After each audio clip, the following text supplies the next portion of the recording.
Welcome back. The third-term syndrome might be rampant in certain African countries, but opposition parties in the Democratic Republic of Congo are not having any of it. The opposition parties plan to carry out rallies to put pressure on President Joseph Kabila to step down when his mandate expires at the end of the year.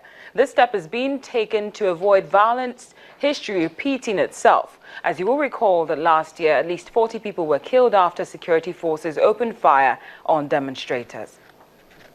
Rallies are set to hold in Democratic Republic of Congo by the opposition parties to put pressure on President Joseph Kabila to step down when his mandate expires at the end of the year.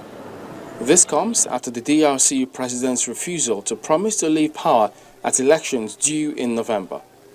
Though opposition parties struggled to mobilize large crowds at rallies last year, the church's intervention could prove critical in a country where 40% of the population identifies itself as Catholic.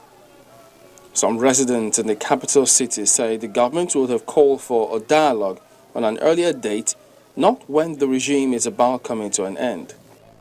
With little public support for altering the constitution to allow Kabila to run again, his opponents believe he has opted instead for sliding off the electoral calendar to prolong his days in power.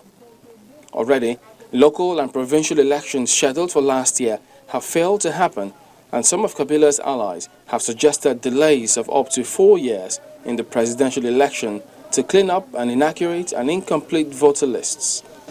Kabila became president in 2001 after his father's assassination and then secured 2 terms under the current constitution by winning elections in 2006 and 2011. In the 55 years since independence, Congo has never had a peaceful transfer of power, and the demise of long-term autocratic Mobutu Sese Seko in the mid-1990s helped to provoke regional wars that sucked in 9 other countries and killed millions.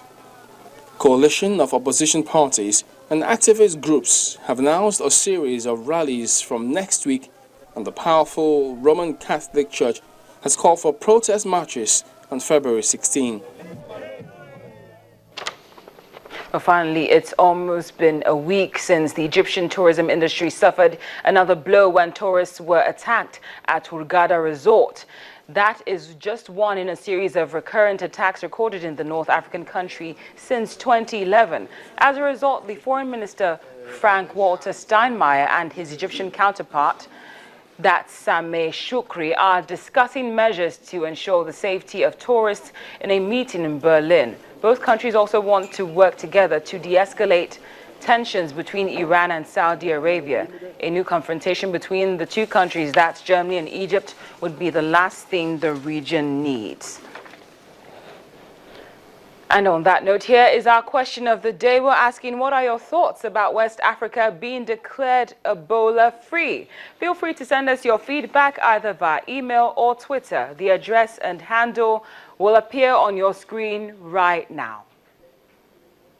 I'm waiting for the address and handle to appear on the screen so that our viewers can give us the feedback. Thank you very much. That's the email and that's the handle. Thank you for watching Network Africa right here on Channels Television. I'm Cynthia Are.